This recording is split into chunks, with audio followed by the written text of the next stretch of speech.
Today we're going to take a look at some of the silly things that we do to find meaning and purpose in our lives, and how these things are a complete waste of time and what we should be doing instead. Check this out.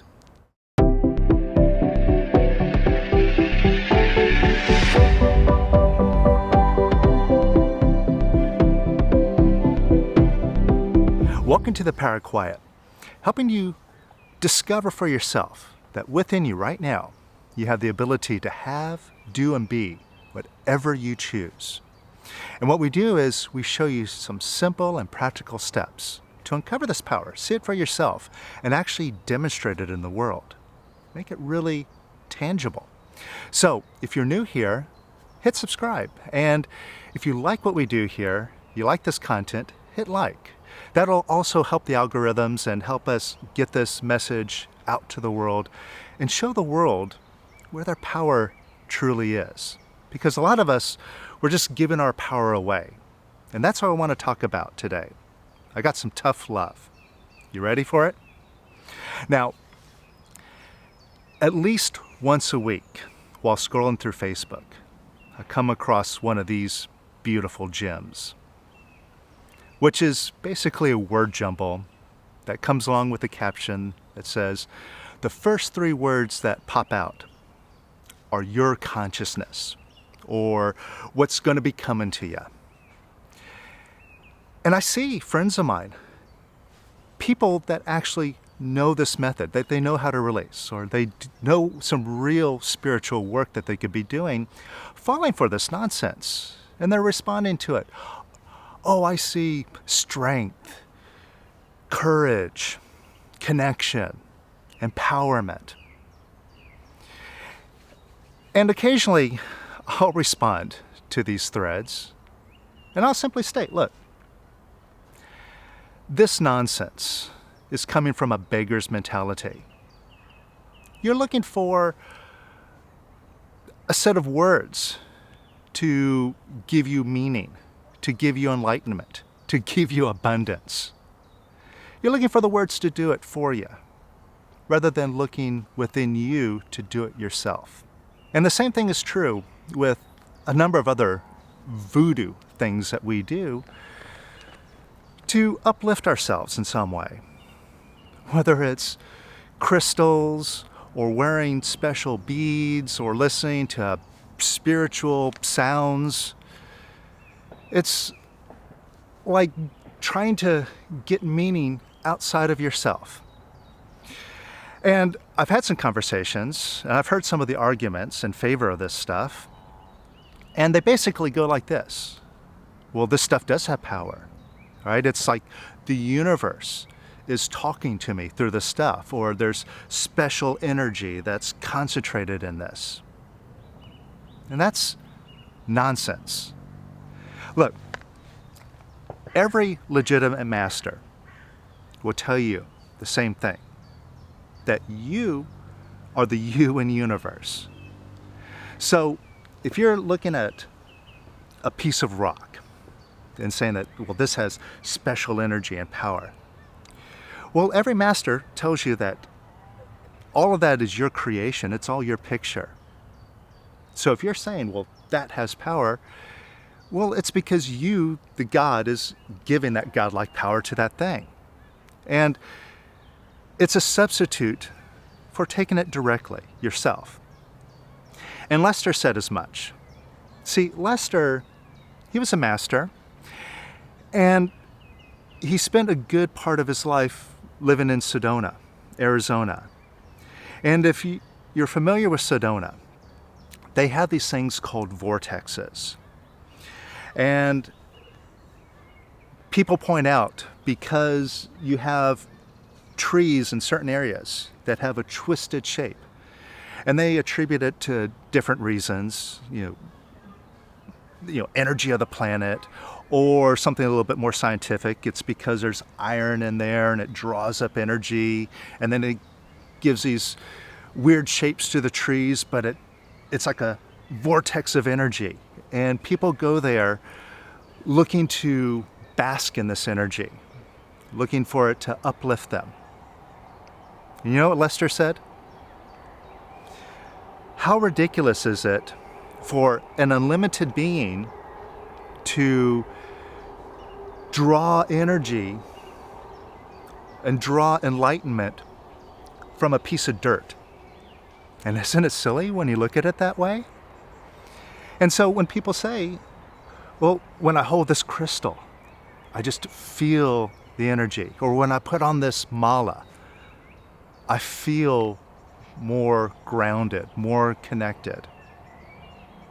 Well, is it the mala or the crystal that's doing it to you? Or is it just your thought, your focus in that moment when you put it on? Because I'm putting this on, it means something. And therefore, I'm choosing to respond with a feeling of openness. See, who's doing that? Is it that string of beads or that hunk of rock? Or is it really your determination? It's what you're focusing on. And if that's the case, why use that as a substitute or use as a reminder? Because basically you're saying, well, I can only feel this way when I'm holding this or when this thing is present. If it's your determination, then you can be doing that 24/7. So you're missing out on an opportunity to really take that power and have it all the time. Now, what other people will say is that, for example, with these word jumbles, is when I see words like courageousness, compassion, commitment, empowerment, abundance, wealth, that they get me to visualize and focus on these qualities. And when I see that, for a while during the day, it lifts me up. Now, here's another bit of tough love. And by the way, tough love, it's the greatest love because it's a love that doesn't coddle you and keep you acting like a baby and keep you dependent. It's a type of love that frees you, that puts the power in your hands and shows you that you are responsible for your happiness, your wealth, and abundance. That's real love. Now, what I see from a lot of people with this attitude is they're giving away their power. They are on a spiritual path, but when they subscribe to stuff like this, and especially with these memes on Facebook, this spirituality has now been reduced to a fashion statement. And it's very much an ego thing. It's like, look at me. Look at the words that I found in this puzzle. I found strength. I found wealth. And really, ready for the tough love? People that do stuff like this, they're not interested in spirituality. They're not interested in freedom. They're more interested in talking about it and posing about it rather than actually taking the responsibility and doing the work themselves. And in very much the same way, they're looking for someone or something else to do it for them. These are the same people that are looking for the guru to do it for them. So they'll go to one guru and they'll be like, oh, this is the best person. They say the most enlightening things. But when that guru doesn't do it for them, then they go off and go find another guru. Oh, this is the guru. This is who I'm hanging out with now. And they're just bouncing around from one guru or one methodology to another, looking for it to do it for them. It's the lazy person's attitude towards spirituality, which means it's like trying, right? Trying is not the same as doing. Trying is an excuse to not do. And it's basically saying, well, I'm not going to do it, but I want your approval. So I'm going to say I'm trying to do it when I'm really not. So that's why I say, this is a bit of tough love. This is a bit of a reality check for anybody who's doing something like this. Look at where it is that you are handing off your power or making excuses not to take that power back yourself. What I'm going to show you now is how to do that, how to start taking that power back right now and do it yourself and not rely on anyone or anything to do it for you. So let's focus on like what these word jump will supposedly give us. Right? They give us inspiration. They give us empowerment. They give us, well, abundance. So just take a look to see where you're lacking this inspiration or abundance in your life. Take a look to see where in your life you're lacking. Maybe where you have a problem or where you're dissatisfied. You got something in mind? Now, when you're walking around with these feelings, and if you look closely, you see that you're walking around with these feelings all the time, just feeling like, oh, this isn't working for me. I feel bad about myself. And then along comes something that promises to change that for you. It's like, oh, okay. These words, they're going to lift me out of this garbage. Or these crystals are going to empower me to move beyond it. Number one, look at the results. Most of the people that do stuff like this, they make little to no change or growth in their life, really little. Whereas the people that I see that either do like this work, do releasing, or even other spiritual work, like real meditation. I've seen meditation done very well in certain communities, like with Amma, the hugging saint. There's some very deep spiritual practices that go on there. Great stuff. But it's stuff that people have to do. And put that work in, put the time in, and work on themselves. That works. But when we do stuff like this, it's like you're looking to float above the garbage in a way, without actually taking that garbage out. Right? So these words will inspire you. You might feel uplifted for a few minutes, but the garbage is still there, and it's going to just pull you right back down. So how do you turn that around? Well, you give your power to yourself. First, by recognizing that you've been taking it away from yourself in the first place. Like, when you think about something that's not working for you in your life, look at what you're doing. You're looking for a solution. And you're looking to your mind to give you an answer, to give you that solution, right? You ask your mind, how do I get out of this? And the mind's your friend. It's right there. It's always willing to help you. At least it says it does. And what it says is, okay, I'll help you figure this out. Let's go check this out. Or let's go try this. Let's go try that. Now your mind will send you all over the place, looking over here, looking over there. And when you still don't find the answer, and when those things just aren't good enough, those answers that you do find, oh, okay, well, I tried it, but it didn't work. What does your friend the mind then suggest for you to do? It says, all right, you haven't been able to figure it out? Here's what I recommend. Beat yourself up. Right? Or get frustrated with yourself. Or sit around and judge yourself, or feel bad about yourself. That's what your mind tells you to do. And so there you are, first of all, giving your power away to your mind, and it's leading you down a dark path. But who's doing that? Who's beating yourself up? You're doing it, aren't you? It's your decision. Even if your mind is suggesting it to you, you're the one who's agreeing with it and carrying it out. Now, how does it help you to beat yourself up? What does that accomplish?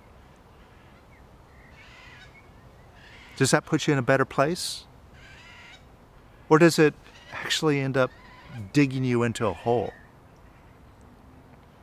And again, who's doing it?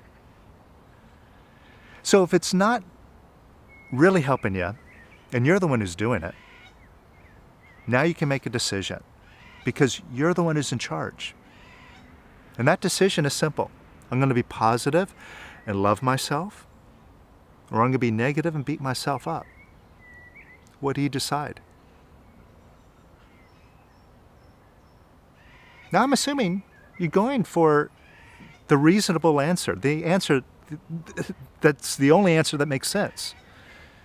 To be loving, to be positive. Doesn't make any sense to beat yourself up, but we just do it out of habit.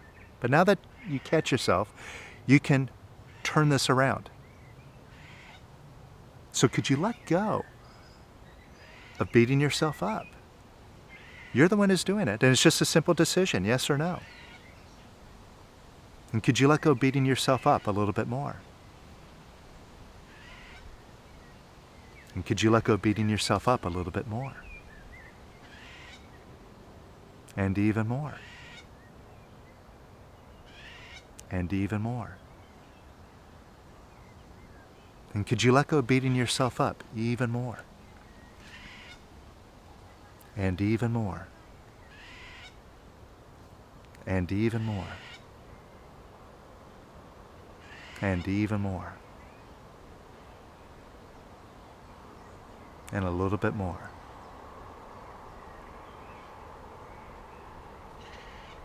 And how does that feel? Notice a difference? Like a definite and immediate difference. And this is how fast you could start turning things around. And feeling lighter, hey, that's not so bad. Right now, since positive doesn't hurt anything, it's just simply the smart thing to do. And it's up to you. Again, you're the one who's in the driver's seat here. You are the you in your universe, in the whole universe. And so since it's up to you, could you give yourself some love and approval? Why not? And could you give yourself some more love and approval? And some more. And even more. And could you give yourself some more love and approval? And even more. And even more. And even more.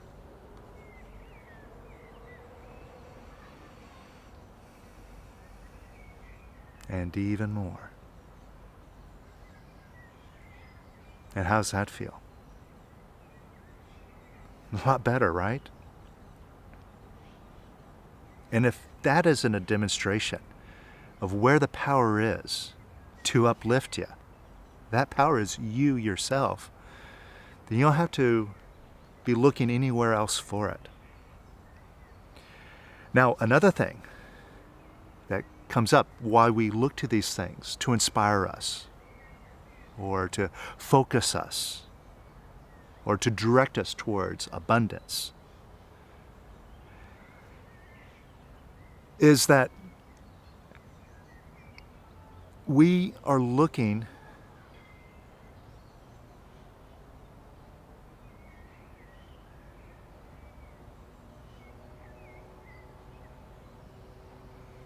when we look to these things to do it for us, we actually keep ourselves stuck.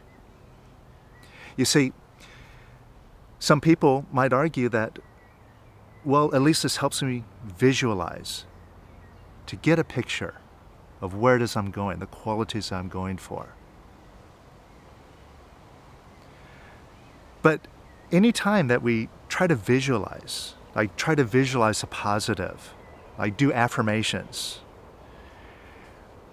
we actually keep ourselves stuck because, again, we're looking in the wrong place. We don't need to put anything positive in. We don't need affirmations. We don't need positive words out there to inspire us. Inside of us, we are positive already. Nothing needs to be added for that to come out and show up in full force. And just like what we just did, you see, you were covering up that love, that good feeling that you felt when you were loving yourself. And that's the love that you're looking for. But you were covering that up by beating yourself up, by being negative. So all that positivity that you're looking for is just covered up by your own self-imposed negativity. And that's where the real power comes from. Like if you really want to move forward, it comes from taking responsibility for the negativity that you created, that you suppressed, that you are still holding on to, and deciding what to do about that. And also, by recognizing how you are using your mind when you're doing these affirmations and so-called positive things, like visualization. Because the mind is a creative instrument, but we often get caught using it the wrong way. Like when we're trying to be positive, we're trying to visualize something that we want to create. A lot of times we just keep ourselves stuck in wanting because we're wanting it. We're trying to visualize it, manifest it, but we're wanting it. And here's how the mind works. The mind only works in pictures. Like if I say, don't fall down, what do you get a picture of? Falling down. The mind doesn't process the words not or don't. It just goes right to the picture of falling down. Likewise, if I say, don't think of a monkey, what pops into your mind? The exact thing that I said don't think of. Now, this relates to wanting in the way that take a look at what you're picturing, what you're holding in mind when you're wanting abundance, when you're wanting wealth. What's the picture that you're carrying right now in this moment? As long as you're wanting it. You don't have it. So, all these cute little tricks to have affirmations, to visualize, often lead you into this trap of wanting, where you actually create the opposite. You create a lack of wealth, a lack of abundance, and you keep yourself stuck. And this whole thing is so easy to turn around, and it starts with recognizing that it's your mind, it's your consciousness, that you are in charge. And when you are wanting, you're just focusing on the wrong thing, and you're creating what it is that you don't want. So take a look at something probably related to what you were looking at before about something that's not working for you in your life. And what is it that you really want? Like maybe you want more wealth, more abundance, a better life, more free time, more ease, effortlessness.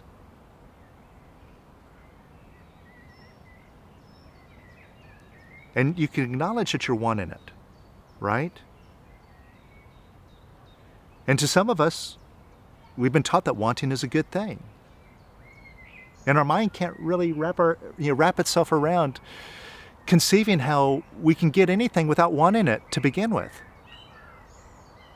But this thing that you want, what is your picture right now about it? You don't have it. I don't have that ease. I don't have that effortlessness.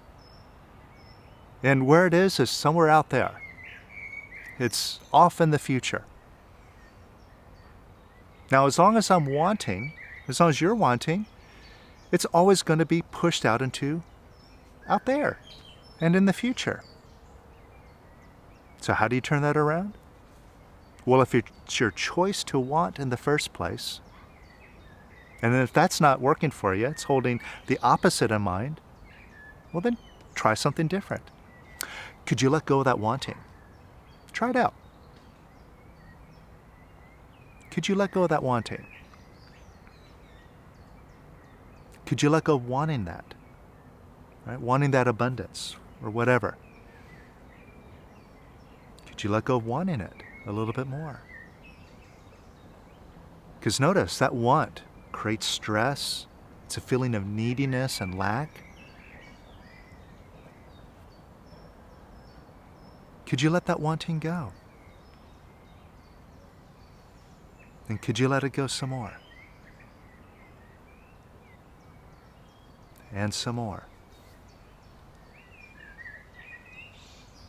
And some more. And could you let that wanting go a little bit more? And a little bit more.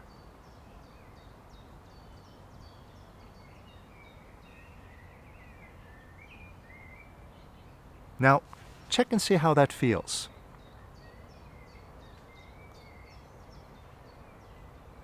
First of all, does it feel lighter? Like better? Like easier? Oh, more uplifting. And who did that? You did. And also notice if it's more possible to have that abundance, whatever it is that you're looking for. You have a different picture. You didn't have to put that in. You didn't have to sit there and do some sort of mantra about it. It just shows up. It's like your intuition. It's natural. It's realistic and right for you. And this shows you that all that positivity is already inside of you. And it's up to you to uncover it. So, I hope that this is a good reminder, and I hope I didn't turn some of you off to this. If you're really invested into crystals, hey, go for it. If you like it, have fun with it. But just start looking at, where does the power really come from? Does it come from that thing? Or does it come from your determination that, oh, that thing is awesome, it has good properties, and I feel good with it? Who decides that? And if all that is really your decision, why not take it directly and start following these steps to truly liberate yourself, not be a spiritual poser, but be a spiritual master. All right? So keep working at it, keep releasing, and I'll see you on the next video.